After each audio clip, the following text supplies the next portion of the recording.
बिस्मिल्लाहिर्रहमानिर्रहीम। अस्सलाम वालेकुम dear students, friends and listeners. आज मैं आपके साथ सरगोदा यूनिवर्सिटी के एडमिशन्स जो कि MA MSc part 1 part 2, composite और MCOM part 1 part 2, second annual examination 2021 and first annual examination 2022 जिनका स्केड्यूल अनाउंस हो चुका है उनकी डिटेल्स आपके साथ शेयर करूंगी। अगर आप यूनिवर्सिटी ऑफ सरगोदा के ज़रिए से प्राइवेटली MA करना चाहते हैं तो ये आपके लिए एक बेस्ट अपॉर्चुनिटी है। आप अपना एडमिशन भेज सकते हैं। सिंगल फ़ी के साथ एडमिशन भिजवाने की डेट है 7 जुलाई, लेकिन अगर आप 7 जुलाई तक अपना एडमिशन नहीं भिजवा सकते तो आपको परेशान होने की ज़रूरत नहीं, क्योंकि 25 जुलाई तक आप अपना एडमिशन भिजवा सकते हैं बट विद डबल फ़ी। अब सिंगल फ़ी और डबल फ़ी कितनी है इस पर भी हम बात करते हैं। सबसे पहले ये चीज़ डिस्कस कर लेते हैं कि किन किन सब्जेक्ट्स के अंदर आप प्राइवेटली MA कर सकते हैं। आपको यूनिवर्सिटी ज्वाइन करने की ज़रूरत नहीं है, आपको रेगुलर क्लासेस अटेंड करने की ज़रूरत नहीं है। आप अपनी जॉब के साथ या अपने बिज़नेस के साथ आप घर बैठे प्रिपरेशन करके तो एग्ज़ाम्स दे के अपनी डिग्री हासिल कर सकते हैं। MA इंग्लिश कर सकते हैं आप प्राइवेटली, MA उर्दू कर सकते हैं, MA Islamic studies, MA Pakistan studies, MA history, MA political science, MA international relations, MA economics, MA Arabic, MA Punjabi and MSc mathematics. लेकिन MSc मैथमेटिक्स करने के लिए आपको BA या BSc में डबल मैथ का रखना ज़रूरी था। तो अगर आपने डबल मैथ इन BA और BSc या इसी तरह की कोई और इक्विवेलेंट डिग्री आपके पास है, then you are able to be enrolled in MSc mathematics privately. अब अगर हम फ़ी की बात करें तो सिंगल फ़ी उन लोगों के लिए जो कि MA पार्ट 1 के अगेंस्ट अप्लाई करेंगे and they are the fresh students, या वो अपनी डिवीज़न इम्प्रूव करने के लिए एडमिशन भेज रहे हैं, या उनका कोई एक सब्जेक्ट फ़ेल है तो वो उसके लिए भेज रहे हैं, लेकिन या उस तमाम सब्जेक्ट्स फ़ेल हैं यानी एज अ होल वो फ़ेल हैं तो वो रिवाइज़ करना चाह रहे हैं पार्ट 1 को। तो सिंगल फ़ी है 4,350 रुपीज़, जबकि डबल फ़ी है 8,700।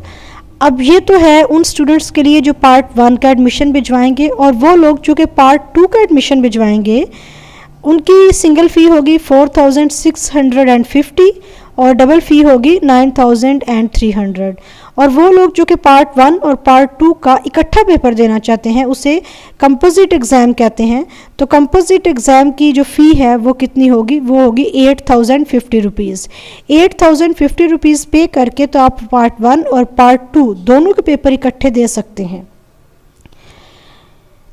अब हम चलते हैं नेक्स्ट कुछ इम्पॉर्टेंट पॉइंट्स की तरफ कि अगर आप यूनिवर्सिटी ऑफ सरगोदा में ऑलरेडी रजिस्टर्ड नहीं हैं तो फिर आपको रजिस्ट्रेशन फ़ी भी पे करनी पड़ेगी। रजिस्ट्रेशन फ़ी एडमिशन फ़ी के अलावा है। रजिस्ट्रेशन फ़ी कितनी है 3,500, यानी 3,500 रुपया आपको एक्स्ट्रा पे करना पड़ेगा एज रजिस्ट्रेशन फ़ी। लेकिन अगर आप ऑलरेडी एनरोल्ड हैं तो फिर आपको रजिस्ट्रेशन फ़ी पे करने की ज़रूरत नहीं है। अब हम चलते हैं कि आपको कौन से स्टेप्स फॉलो करने हैं, एडमिशन के लिए आपको अप्लाई कैसे करना है। 1 बाय 1 हम इन सारी इंस्ट्रक्शंस को डिस्कस करेंगे। Number 1, the online admission portal for submission of admission form is available at. ये लिंक दिया हुआ है, इस लिंक के ज़रिए से आपने एडमिशन फॉर्म लेना है, आपको यूनिवर्सिटी में जाने की ज़रूरत नहीं है। Second, a private candidate will register his or herself on the portal and then he or she will complete his or her online admission form। सबसे पहले आपको पोर्टल में खुद को रजिस्टर करना है और उसके बाद अपना ऑनलाइन एडमिशन फॉर्म फिल करना है। he or she will print draft copy of his or her admission form। जब आपने अपना तमाम एडमिशन फॉर्म फिल कर लिया उसके बाद अब आप उस फील्ड एडमिशन फॉर्म की कॉपी लेंगे और इस बात को यकीनी बनाएंगे कि उसमें कोई आपने चीज़ गलत तो नहीं लिखी। ख़ास तौर पर आपने किन चीज़ों का ख्याल रखना है, CNIC number, your name and your father name. Spellings का आपने बहुत ज़्यादा ख्याल रखना है कि आपने स्पेलिंग्स गलत तो नहीं एंटर कर दिए। Cell number, email address, WhatsApp number, home और करस्पॉन्डेंस एड्रेस एट्सेट्रा। जब आप उस हार्ड कॉपी जो कि आपने ली होगी, आपको यकीन हो जाए कि इसमें किसी किस्म की कोई गलती नहीं है, जो आपने फॉर्म फिल किया है वो मुकम्मल तौर पर ठीक है, तो फिर क्या आप करेंगे, अब आप उस एडमिशन फॉर्म का उसको सबमिट करेंगे और आप जो आपका फ़ी चालान है उसे प्रिंट करने की ऑप्शन दे देंगे। और जब आपने फ़ी, पहले मैंने आपको बता दी कि वो कितनी पे करनी है। अब ये जो फ़ी चालान है इसको आप सबमिट किस बैंक में कर सकते हैं, इसे आप करेंगे हबीब बैंक की किसी भी ब्रांच में सबमिट। तो ये अकाउंट नंबर लिखा हुआ है, या अगर यानी जो कंप्यूटर जनरेटेड बैंक चालान होगा, या फिर आप मोबाइल बैंकिंग के ज़रिए से अगर आपने पे करना है तो आपने इस अकाउंट में वो फ़ी ट्रांसफ़र करनी है। डीडी के ज़रिए से, बैंकर चेक के ज़रिए से या हैंड रिटन बैंक चालान के ज़रिए से आप की जो पेमेंट्स हैं, जो एडमिशन फ़ी या रजिस्ट्रेशन फ़ी है वो एक्सेप्ट नहीं होगी, तो कंप्यूटर जनरेटेड बैंक चालान ही सिर्फ एक्सेप्टेबल होगा।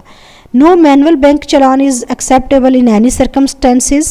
Private candidates will deposit their fee on individual basis. यानी अगर आपने एक से ज़्यादा सब्जेक्ट्स के अगेंस्ट अप्लाई कर रहे हैं तो आपको हर एक सब्जेक्ट के लिए अलग अलग फ़ी पे करनी पड़ेगी।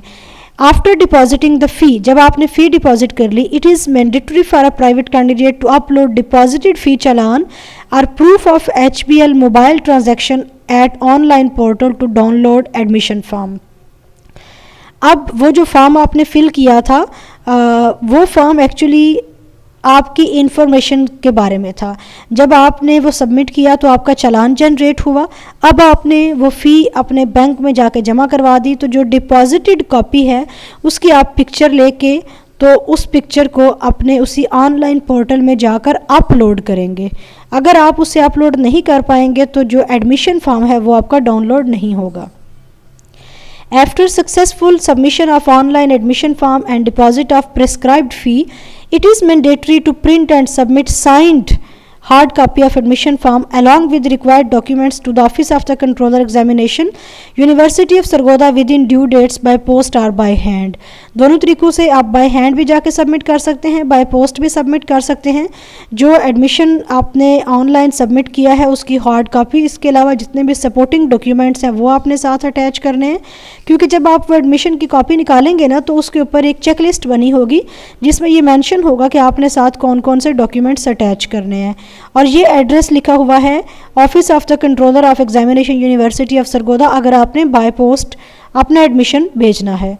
Roll number slips will only be uploaded to the university website. It is the duty of a private candidate to download his or her roll number slip. If a candidate fails to download his or her roll number slip and misses the exam, this office will not take any responsibility. यानी आपको admission भेजने के 1-2-1.5 महीने के बाद आपको regularly check करते रहना है। Therefore, they are advised to keep visiting university website for date sheet and roll number slips. Exams are expected to be held after mid of August 2022.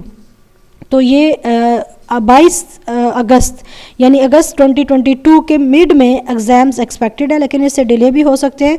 आपने कॉन्स्टेंटली अगस्त के महीने से वेबसाइट को चेक करना शुरू कर देना है। अगर आपको किसी चीज़ की समझ ना आ रही हो तो आप कमेंट सेक्शन में पूछ सकते हैं, और अगर आप इंटरनेशनल रिलेशंस या पॉलिटिकल साइंस में MA करना चाहते हैं तो इसी चैनल के ऊपर आपको पास्ट पेपर्स भी मिल जाएंगे, तो उन पास्ट पेपर्स को आप लोग प्रिपेयर कर सकते हैं।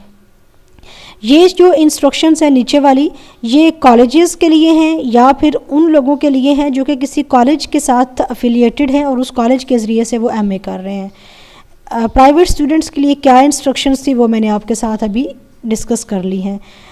होप सो कि आपको सारा प्रोसीजर समझ में आ गया है कि आपने किस तरीके से as a private candidate MA MSc from university of Sargodha apply करना है। टेक केयर, अल्लाह हाफिज़।